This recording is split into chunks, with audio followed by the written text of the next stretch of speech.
Continuem al matí a Ràdio 4 amb el Pau Font, comunicador i formador tecnològic, professor de videojocs, apps i director del sector d'audiovisuals de formació professional de Jesuïtes Educació. A Twitter el trobareu com @pau_font. Ens acompanya ja al matí a Ràdio 4. Què tal, Pau? Bon dia. Molt bon dia.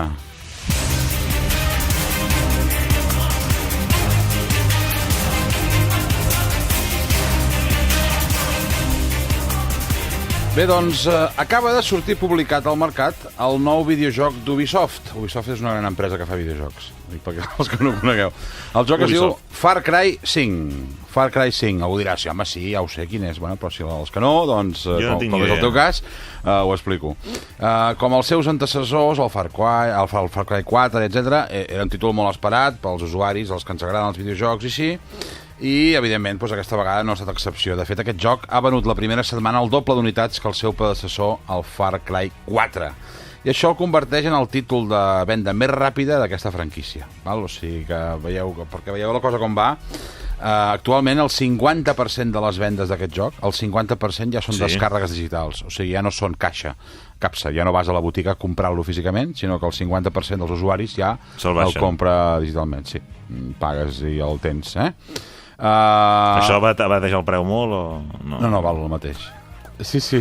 Perdó, em pensava que... No, és una molt bona pregunta. S'està dient un senyor els que ho venen i que... No, certament, per ser just amb el tema, va al mateix preu, però hi ha descomptes per èpoques, per Setmana Santa, per exemple. Hi ha moments així més...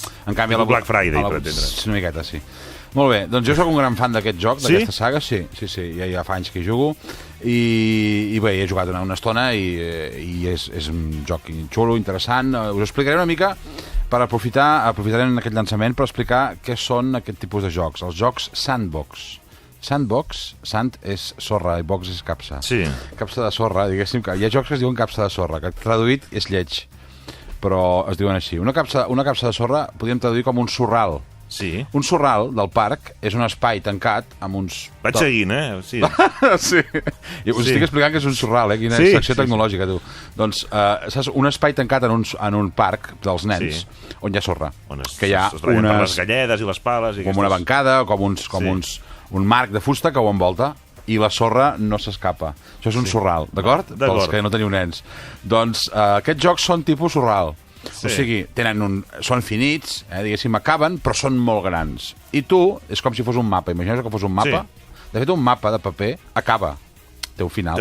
Tot i que el món no acaba allà, però el fem acabar allà. Doncs els jocs són així. També es diuen open world, món obert. Què són? Si us perdeu, doncs m'ho dieu, Hi ha jocs de molt tipus, ho dic perquè els jocs tenen categories.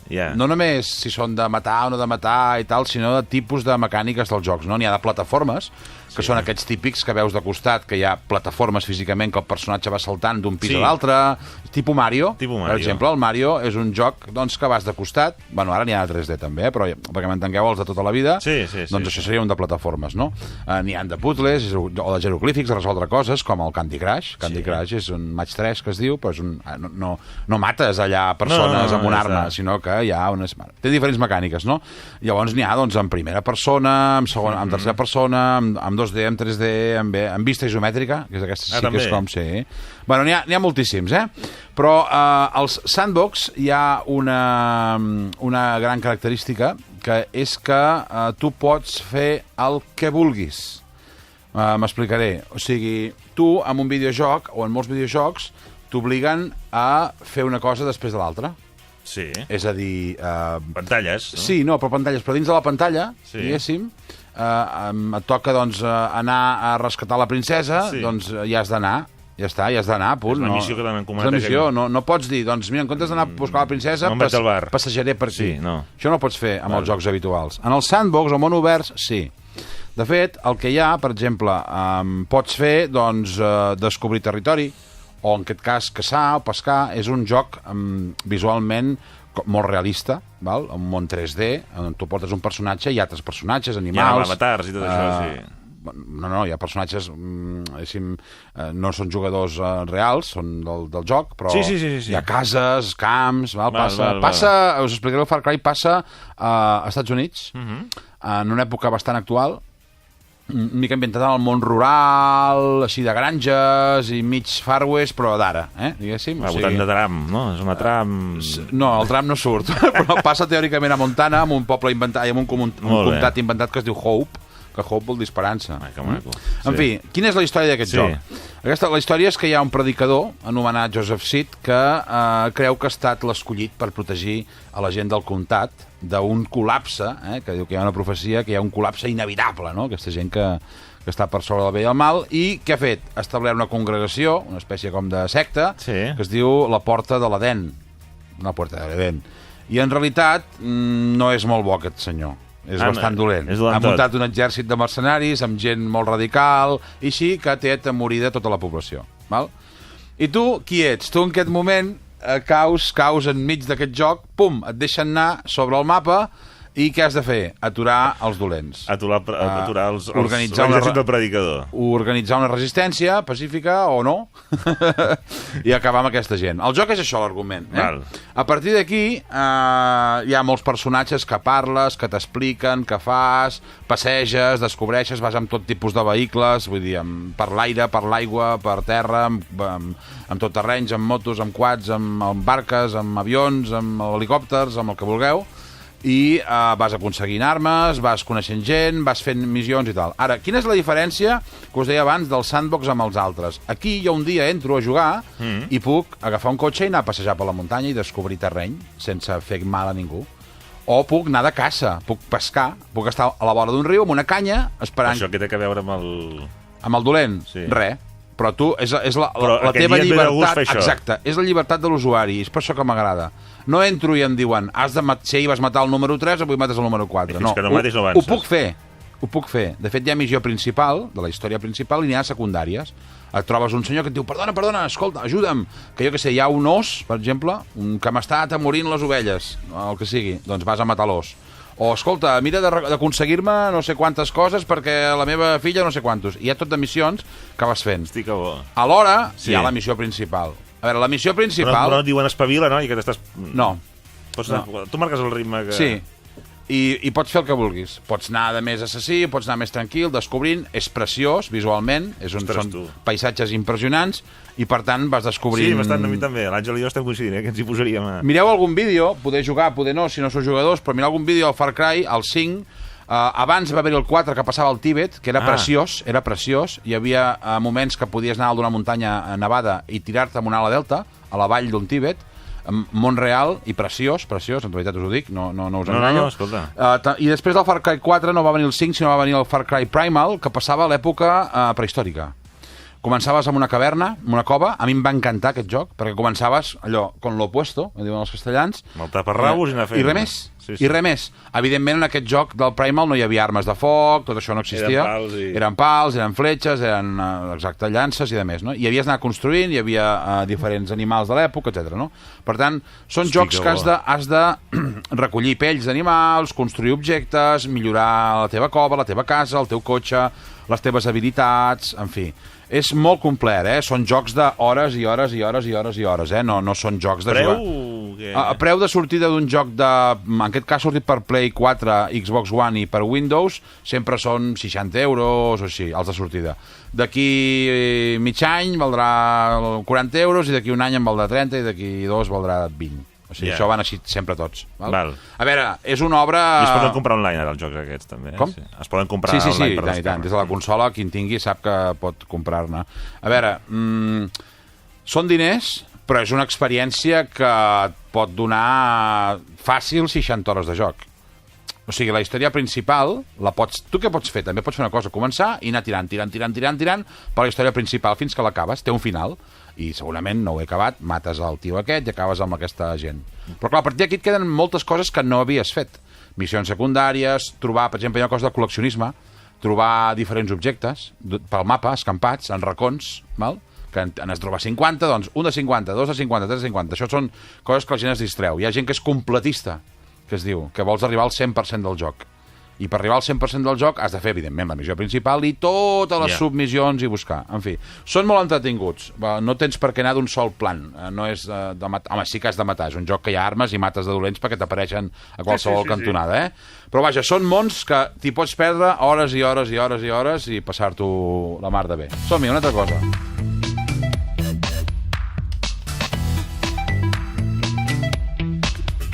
Bé, doncs anem a coses més terrenals.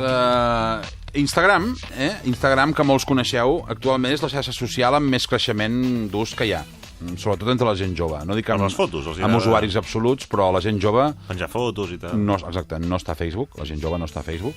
No hi entren. O no hi eren o no hi entren, però molt bèstia. Instagram sí. Gent de menys de 20 anys no està al Facebook o no l'utilitza. Que ho sapigueu. Això ja ho sap la gent que es dediquem a les xarxes socials, Twitter, poc. Instagram, tots. Instagram? Tots. La gent entre 12, 13 i 25 anys, tothom té Instagram, el 90 i pico %. Per tant, això ja se sap. Per què? Per les stories? Mira, jo sincerament penso que perquè s'han cansat de Facebook perquè és massa complicat i massa informació... Massa institucional, fins i tot. Irrellevant. El Facebook l'hem cremat. Ara, parlar de Facebook és difícil perquè ara hi ha un problema gros amb tema de privacitat i de més, que el Mark Zuckerberg va sortir l'altre dia al Parlament, em sembla que ser americà, explicant, donant explicacions. En fi, no n'hi ha massa explicacions, que és que l'han cagat, no té més. O sigui, molta gent que està començant una campanya, deixeu Facebook, tal... Alguna gent ho farà, alguna gent ho ha fet i alguna gent no ho farà. I ja està. Diguéssim, no vull entrar aquí, però sapigueu que molta gent està a Instagram. Per tant, si sou d'aquells que sou grans, dius, jo, mira, és que una xarxa més ja no la vull, bé, ets lliure de fer-ho, no passa res. Instagram és molt t'obligaré, però si et vols comunicar amb gent jove, estan a Instagram. Però Instagram recull l'espai de Snapchat, per entendre'ns, o...? Sí, passa que no desapareix. Snapchat era molt immediat. Penjaves una cosa que al cap d'uns minuts I ara això dura 24 hores. I aquí Instagram és... És el permanent o 24 hores de stories. Per tant, jo trobo més útil que es quedi una foto que fas xula, no? Que no que es perdi per sempre. En fi, podríem estar d'acord amb si és molt bo o no, però és el que hi ha, i llavors la gent hi és. Bueno, doncs Instagram presenta el name tags, que name tags vol dir etiquetes de nom. I us explicaré una mica què és el que jo he entès que serà, no? Perquè encara no ha sortit. Tu com a usuari podràs crear una mini animació a partir de la teva cara barrejada amb els emojis. O sigui, un emoji que riu, un smiley d'aquests, un que et fa un hihi i riu, podràs substituir la cara groga per la teva. O la flamenca del... La flamenca no ho sé perquè és molt petita la cara. No ho sé. Encara no ho tenim, per tant no ho he pogut estudiar a fons. Però situem-nos amb els emojis més grans, diguéssim. Més grans. I per tant podràs fer una certa personalització dels emojis que envies. Diràs, una collonada? Sí, però és el que ha presentat Instagram. O sigui, a veure, que m'aclareixi. Tu podràs enviar un emoji, però això és a WhatsApp, no?, bàsicament, quan canviaves els emojis. Instagram, això serà. Home, que també molaria que WhatsApp poguessis enviar-ho. Sí, de fet, podrem ser igual de feliços amb això o sense. Però jo us ho explico perquè dieu, home, allà a la ràdio tu dieu que aneu a l'última i no expliqueu les coses que surten. No. A l'Instagram name tags... L'Instagram hi ha coses com molt estranyes, gent que es posa orelles de conill o de... Jo, a mi em sorprèn molt perquè estem en una era que la gent és molt vergonyosa, en general. I quan li demanes, vols sortir a parlar en públic? A dir una cosa normal, no fer l'enza, a dir una cosa, mira, ja estem en un sopar, surt i digues unes paraules. Tothom té vergonya. Ai, jo no. De fet, ara, en canvi... de l'educació sortir, històricament s'ha vist com un càstig, avui em toca. Sí, bueno, però hi ha gent que ens agrada parlar, però la majoria de gent... Sí, els que estem aquí, bàsicament, aquesta mica de coses ens agrada que ens escoltin, però que hi ha gent que ho pateix. La majoria té vergonya. I ho pateix. Ara bé, alhora, es pengen ells en unes situacions a les xarxes que dius, perdona, tu ets vergonyós o ets poca solta? M'entens? Si es posen això, unes orelles de cabra o de burro o el que sigui, es pengen a les xarxes de dir, home, et fa menys vergonya sortir amb unes ulleres de ruc que sortir a parlar davant de companys de feina? Bé, en fi, no em vull posar amb els meus companys de feina, que són molt macos, però no entenc aquesta vergonyeta i després que a les xarxes fem una exhibició fora de lloc, no? En fi, doncs, Instagram name tags, quan ho tinguem, doncs veurem realment si la cosa n'hi havia per tant i no. D'acord? Mentrestant no tinguem això, doncs seguiu fent fotos d'aquestes que us penseu que són poètiques i que sou tan bons fotògrafs, i que els altres us fem like i tots feliços, tu. Som-hi, vinga.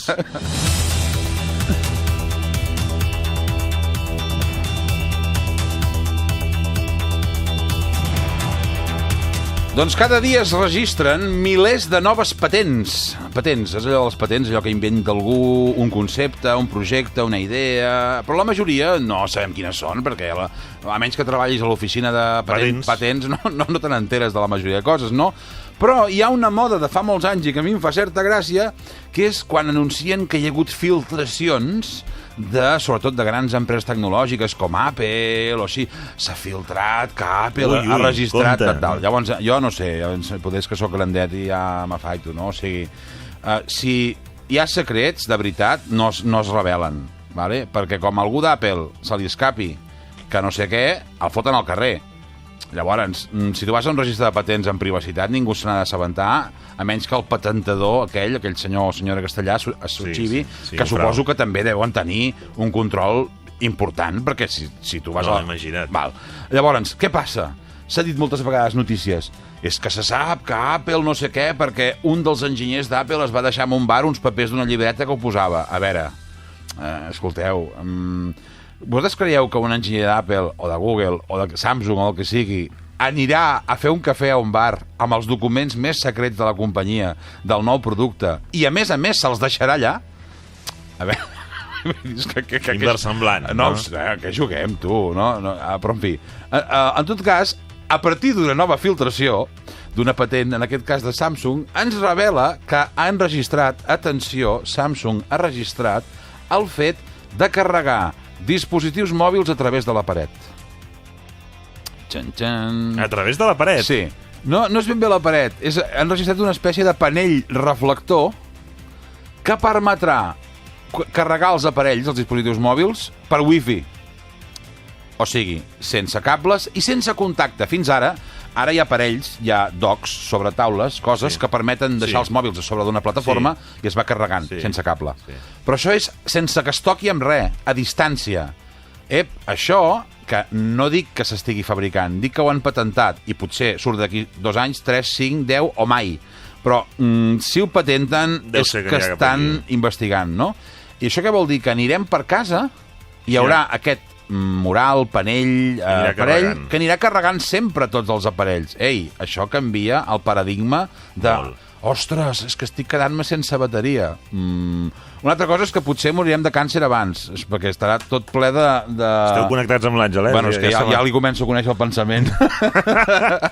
És evident que tindrem més radiacions constants, no? Però bueno, jo us explico el que passa. Una altra cosa és que estigui bé o no, Sí. Però, no, en tot cas, això ho han registrat i, per tant, doncs, bueno... No hi ha cap aquí. Que ho sapigueu, que potser anirà cap aquí, tu.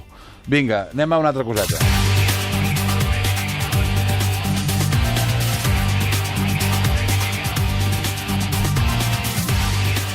Doncs resulta que als Estats Units, dic Estats Units perquè les notícies la majoria estan ubicades allà, És una cosa que, clar, quan diuen, bueno, als Estats Units no sé quant percentatge de la gent fa tal. Aquí també ho fem, el que passa que no hi ha la dada, o les empreses que ho publiquen, o els blogs o notícies que ho publiquen són d'origen estadounidenc, americà, perdoneu, no? Estats Units del Nord.